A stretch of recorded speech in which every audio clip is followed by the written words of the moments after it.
Bienvenue au bunker, qui est enneigé à l'heure actuelle. Aujourd'hui, je vous présente un événement incontournable en Alsace, organisé par le magasin d'Airsoft ASDF. Je parle de la bourse de l'Airsoft. Il est donc 8h30 et je vais à la bourse d'ASDF. Alors la bourse d'ASDF, en québécois on appelle ça la gosse d'ASDF. Et j'ai mangé 2 fois de la choucroute hier et le cheesecake était pas cuit, la nuit était courte.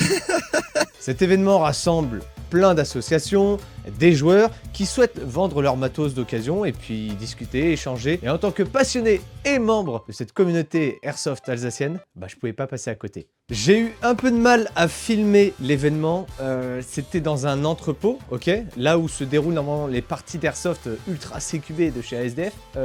J'étais Jean-Michel cadrage quoi, j'arrivais à rien cadrer, l'image était hyper sombre. Donc je vais utiliser ce nouvel éclairage, très bonne excuse, pour vous présenter l'événement et je vous montrerai quand même quelques images de la bourse. L'événement est organisé par ASDF, une boutique bien connue en Alsace. Et leur idée, offrir un lieu de rencontre et d'échange et d'achat pour les passionnés d'Airsoft. Et franchement, c'est une super initiative. Et j'aimerais qu'on fasse un petit point sur ASDF, justement, qui depuis le début m'ont toujours super bien accueilli, que ce soit sur les OP qu'ils organisent ou dans leur magasin, et avec qui j'ai beaucoup échangé, qui m'ont appris l'histoire de l'airsoft alsacien, dans les moindres détails. Et pour rien vous cacher, il est possible qu'un partenariat se fasse avec ASDF. Alors évidemment, pour une boutique physique en France, c'est compliqué d'envoyer des répliques et que je puisse les garder. C'est pas le même type de partenariat que je vais avoir avec d'autres sites connus comme Airsoft Entrepôt, peut-être Opstar un jour, Destockage Game, bref, vous les connaissez. Et je pense que c'est un point super important à évoquer. Ce qu'il y a de plus important, c'est d'être honnête. Et c'est très très dur pour un magasin d'Airsoft en France, déjà de survivre au niveau financier et de vous proposer des tarifs qui soient aussi compétitifs que ce qu'on peut trouver sur le net. Et je vais pas mentir, moi j'achète mes répliques sur Taiwan Gun, ou je les achète bien souvent d'occasion, ou sur d'autres sites, bref. Mais rien ne vaut le contact avec des vendeurs d'une boutique d'Airsoft, d'échanger autour et de, oui, payer un petit peu plus cher. On aura le conseil, on aura la convivialité, on aura des bons souvenirs. Moi, ça m'embêterait qu'un jour, il n'y ait plus du tout de boutique d'airsoft physique en France. Donc, c'est important de les soutenir, même si c'est un petit peu plus cher, même s'il y a un peu moins d'offres dans le catalogue que sur Internet. Soutenez vos putains de boutiques d'airsoft, les mecs. Bougez-vous le cul! Et ça me ferait très plaisir à SDF de faire un partenariat avec vous. Si, vous me prêtez l'instant d'une petite vidéo au magasin, des petites répliques, et que je vous fais une bonne pub. Ça me fera plaisir. Et donc, si jamais vous avez envie de faire un tour à SDF, c'est à Ilzac. Il vous propose quand même pas mal de répliques, assez différentes, quand même à bon prix, avec un terrain ultra CQB si vous voulez vous défouler comme un petit lapin dans un poulailler. Également un bar pour boire de la bière. Et je vais vous dire un truc, avant les OP au régiment de marche du Tchad, c'est à ASDF que je vais acheter toutes mes grenades. J'en achète pour 70 balles et ça a pété. C'est ça qui est marrant. Quand tu vas à la boutique, genre ok, peut-être que le paquet de billes va coûter 2, 5, 6 euros plus cher, peut-être que la grenade est un peu plus chère, mais quand tu vas l'acheter, tu croises d'autres joueurs, ah mais toi je t'ai vu sur une OP, ah machin, et puis tu commences à discuter avec les vendeurs, ah alors c'était bien. Le contact humain, merde les gars. L'un des aspects de cet événement que j'ai beaucoup apprécié, c'est la présence des associations locales. C'est eux qui rassemblent les joueurs, c'est eux qui organisent les parties, et c'est eux qui accueillent les nouveaux avec des répliques de location et qui leur mettent des petites étoiles dans les yeux. C'est pour ça que pour moi, c'était super important de les mettre en avant. L'Alsace regorge d'assauts dynamiques et c'est grâce à elles que notre communauté reste aussi active et soudée. Bien que ça manque un peu de milsim, les gars, je vais pas vous mentir. Et ça manque de terrain. Mais putain, faut qu'on fasse un truc pour les terrains. Mettez-moi vos idées en commentaire. Qu'est-ce que je suis fort à ça. En ce qui concerne mon retour personnel, je me suis un peu caillé les couilles, j'ai eu la chiasse à cause de la choucroute et du cheesecake pas cuit, mais malgré ces petits détails, c'était une belle journée. C'était l'occasion de croiser des visages familiers, de découvrir de nouveaux projets, et même de dénicher quelques pépites en matériel d'airsoft que je vais vous montrer. Et c'est ce genre d'événement qui montre que l'airsoft, c'est pas juste un loisir, c'est aussi une communauté.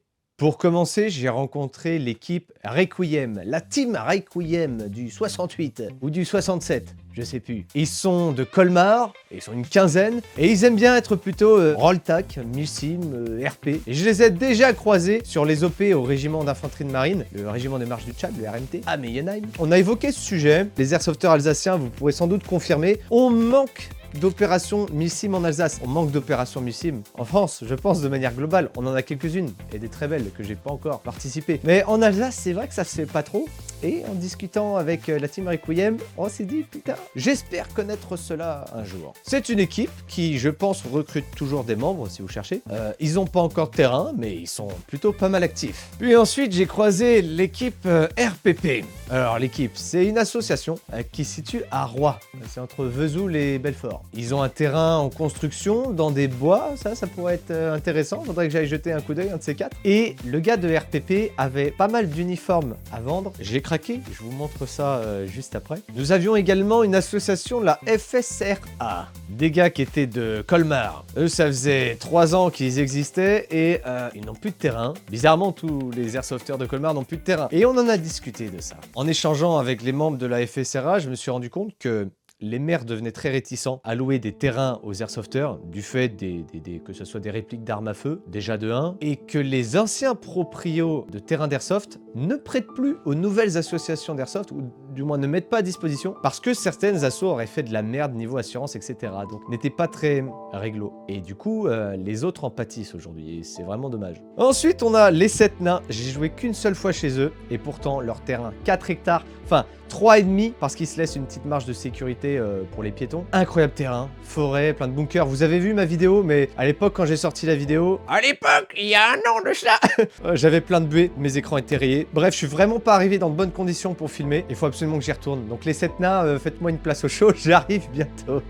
Ça fait depuis 2018 qu'ils sont arrivés à Mespach. Avant ça, ils ont connu une grosse période où ils avaient plus de terrain parce qu'ils l'ont perdu, figurez-vous. Ils l'ont perdu, tout comme l'association chez qui je joue beaucoup en ce moment, les facs. Ils sont une vingtaine de membres et avant le Covid, ils étaient, on va dire, 44. Donc le Covid aussi, je me suis rendu compte, a mis un gros coup à l'airsoft niveau membres et activités, et c'est normal. Et donc, comme je parle des 7 nains, je parle des facs. Les facs, mon association de cœur, je crois. J'en fais pas partie, peut-être que j'en ferai partie un jour, je ne sais pas, pour les soutenir. Parce que mine de rien, il y a toujours une bonne ambiance là-bas, très familiale. Bah, il y en a pas un qui a dit une dinguerie, ça m'étonne. Normalement, ils disent des dingueries. Hein. Les facs à Wittenheim, un incontournable à ne pas louper. Et je suis très content depuis les dernières vidéos qu'ils aient eu un peu de monde qui soit venu visiter. Bon, les facs n'étaient pas présents dans un stand, donc j'ai pas pu vous filmer. Mais vous les avez déjà assez vus comme ça et en pleine action en plus. On passe ensuite aux Elsass Fox. Elsass Fox. Elsass Fox. Alors, les renards d'Alsace sont parmi les plus vieux en association d'airsoft en Alsace. Je suis en plein truc pour Kounia, on lâche un like, on subscribe, j'en reviens. Alors, de mémoire, l'Elsass Fox gravite autour de Mulhouse, puisque beaucoup de ses membres, du moins une bonne partie, sont au magasin ASDF, à Ilzac, donc c'est juste à côté. Ils sont une trentaine de membres, dont un tiers féminin. Et ça, à l'airsoft, c'est pas courant. On a souvent l'impression que ça va être des garçons manqués qui vont venir au party, etc. Et cette association met plutôt en avant le fait que... pas du tout en fait. Et moi je l'ai vu en amenant ma copine à l'airsoft, c'est juste l'éclate. Et alors il faut savoir quelque chose au niveau des terrains pour revenir à ça. Les Elsass Foxes, comme la section 6 que je vous présenterai juste après, ont perdu leur terrain à Colmar parce qu'il était passé en Natura 2000. C'est une très bonne chose le Natura 2000 pour protéger nos forêts et notre écosystème français. Mais derrière, si personne joue le jeu de nous prêter des terrains, qu'est-ce qui se passe? On fait de l'airsoft illégal? Vraiment? Bordel les mères là, on se secoue là. Les gars, il faut que je me fasse connaître, il faut que je perce dans l'airsoft, qu'on aille à l'Elysée et qu'on parle un bon coup de l'airsoft quoi. Jason, que vous voyez dans la vidéo, est évidemment un des grands tenanciers de la boutique ASDF. J'ai entendu dire qu'il nous manquerait, on va dire, 1 ou 2 effectifs et qu'on serait en recherche de personnel supplémentaire. Bien sûr. Je suis à la retraite, mais ok, je vais venir. Mais je suis à la retraite. Et j'ai été invité à rejoindre le contingent français qui part pour la Border War l'année prochaine. On y va les gars? On va à la Border War ou quoi? Est-ce que vous voulez que je vous filme la Border War? Mettez-moi ça en commentaire. D'ailleurs, je vais vous parler d'un petit projet que j'ai en fin de vidéo. Alors restez jusqu'au bout. On finit donc avec la section 6 et avec un personnage haut en couleur et avec, j'ai l'impression, un très grand cœur, Mac. C'est Mac Beda, section 6. Mac, je l'ai croisé à l'OP Azure, donc je l'ai croisé au RMT, et il gueulait, mais il gueulait. On aurait dit moi sur Armory Forger. Fantastique personne, et donc avec qui j'ai bien échangé à la bourse de l'Airsoft. Eux aussi, du coup, ont perdu leur terrain en Natura 2000 il y a quelques années. Ils ont réussi à en retrouver un sur la route de Bâle. Mon bunker est en train de fuir encore. Il m'a invité à venir, va falloir que je me pointe. C'est un garage, c'est un mec qui met à disposition un garage qui fait partie de l'assaut et qui font des parties d'Airsoft avec des voitures et tout que tu peux déplacer. Donc prochainement, une partie d'Airsoft dans un garage. Alors la section 6, bah du coup évidemment, eux aussi c'est peut-être la plus vieille association d'Airsoft d'Alsace. Je sais pas qui c'est vraiment le plus vieux. C'est un concours ou quoi les gars? En ancienneté, vous êtes comme les Fox aussi? Comment aussi ça ancien? Comment ça comme L'assaut. Ah, bon. Ils sont une vingtaine d'actifs, mais au total une quarantaine de membres. Bon alors, et qu'est-ce que j'ai réussi à trouver à la bourse de l'Airsoft? Tout d'abord, quelque chose d'assez intéressant avec l'assaut FSRA. Apparemment, il y en a un qui a une imprimante 3D, et je cherchais ces trucs. Mais comme c'était sur Etsy, j'avais la flemme de commander vu le prix et vu l'attente et les frais de port. Donc, j'aurais acheté ce petit stand M4 pour 10 €. Alors je crois qu'ils ont mis leur logo dessus. Et franchement, ça fait bien le taf. Vous mettez votre réplique type M4 là-dedans, et elle tient. J'ai chopé aussi un classique pour 3 € en nylon fibré. Ceci, cette bonne vieille poignée à l'ancienne. C'est exactement celle-ci qu'il me fallait pour mon futur. Vous verrez. Et alors après, bon, le reste est passé dans la bouffe et les bières. Ensuite, j'ai chopé ce kill flash au 7 nains pour environ 7 €. Je ne vous dirai pas c'est un kill flash pour quel viseur. À vous de deviner, s'il y a des experts. Quand je suis arrivé sur le stand des RPP, j'ai flashé sur une tenue, ni plus ni moins que le Desert Storm FR. La couleur du désert de nos armées françaises. Alors, attendez, là il y a un peu de tout, vous allez comprendre. Ici, si je ne dis pas de bêtises, on a une veste F2 et j'aimerais refaire un loadout. C'est officiel les gars, mais là je vais trop vous hyper. Je vais me faire un loadout opération Daguet, ni plus ni moins que le Desert Storm. Hein, D'ailleurs je ferai le Desert Storm américain aussi. Mais on va se faire une tenue Daguet. J'ai pas le bon pantalon, j'ai pas encore le brelage, etc. J'ai pas encore le FAMAS, mais bon, j'aurais bien voulu le FAMAS GBBR de chez Northist, mais à 800 € c'est un peu cher. Donc on va peut-être trouver un FAMAS Cybergun. Bref, va falloir que je fasse quelques emplettes pour compléter cette tenue, mais regardez ce que j'ai d'autre. Quand il fera trop chaud, mesdames et messieurs, voici la petite chemise. Ouais, j'ai acheté une chemise quoi. Et qui dit combat dit UBAS. Donc je me suis pris un UBAS. J'ai pris le pantalon, je crois de mémoire que ce sont les modèles T3, donc c'est potentiellement les félins, je crois. Opération Serval et tout, je dis peut-être complètement de la merde, je suis peut-être à côté de la plaque. Là-dessus, j'ai besoin d'un peu de précision. Et enfin, pour terminer en beauté, mesdames et messieurs, eh ben, une grosse surveste de combat, je sais pas comment dire. Pareil, ça doit être assez récent, ça doit être du T3, il y a des trous sous les aisselles, il y a des super poches. Bref, tout ce beau matos, pourquoi? Pour me faire 2 putains de loadout, les gars, voire 3, on verra. Un loadout type Desert Storm français, Opération Daguet, et un loadout Serval Afghan. Et c'est un truc que je me suis dit, mais c'est assez marrant. En fait, sur les terrains d'airsoft, du moins par ici en Alsace, j'ai jamais trop vu de tenue FR désert. Alors oui, il y a beaucoup de CCE, mais il n'y a pas de désert. Vous savez pour combien j'en ai eu? 40 €. Et c'est neuf. J'ai fait une bonne affaire. Bref, il n'est pas impossible que début d'année prochaine, j'achète le FAMAS, j'achète ce qui me manque et je me fasse une bonne grosse tenue FR, les gars. Et je kifferais tellement avoir le FAMAS GBBR, les gars. Imaginez là.